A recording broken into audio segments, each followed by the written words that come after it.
আসসালামু আলাইকুম, সবাইকে স্বাগতম। নতুন আরেকটি ভিডিও আপনাদেরকে জানাচ্ছি আমন্ত্রণ মায়ের দম টেক্সটাইলের পক্ষ থেকে। আজকে আমরা আপনাদের জন্য নিয়ে আসলাম কোরিয়ান ভেলভেট সেরি কটন কাপড়ের তৈরি আকর্ষণীয় মন মাতানো 3D ডাইনিং সেট।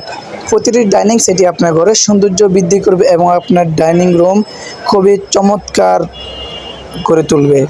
আমাদের প্রতিটি ডাইনিংয়ের সাথে আপনি পেয়ে যাচ্ছেন 6টি করে চেয়ার কাভার, একটি ডাইনিং। প্রতিটি চেয়ার কাভার মাপ হচ্ছে 21-18 এবং প্রতিটি ডাইনিংয়ের মাপ হচ্ছে 60-84, 5 ফিট 7 ফিট। আমাদের এই পণ্যগুলি অর্ডার করতে চাইলে ভিডিওর স্ক্রিনে দেওয়া ইমো এবং হোয়াটসঅ্যাপ নাম্বারে যোগাযোগ করবেন এবং আপনার পছন্দের পণ্যটি স্ক্রিনশট দিয়ে ভিডিওর স্ক্রিনে দেওয়া নাম্বারে পাঠিয়ে দেবেন। আমরা সারা বাংলাদেশে হোম ডেলিভারি করি, ক্যাশ অন ডেলিভারি। আমাদের এই পণ্যগুলো আপনি হাতে পাওয়ার পরে পেমেন্ট করবেন ইনশাআল্লাহ। ঢাকার ভিতরে ডেলিভারি চার্জ 80 টাকা, ঢাকার বাইরে ডেলিভারি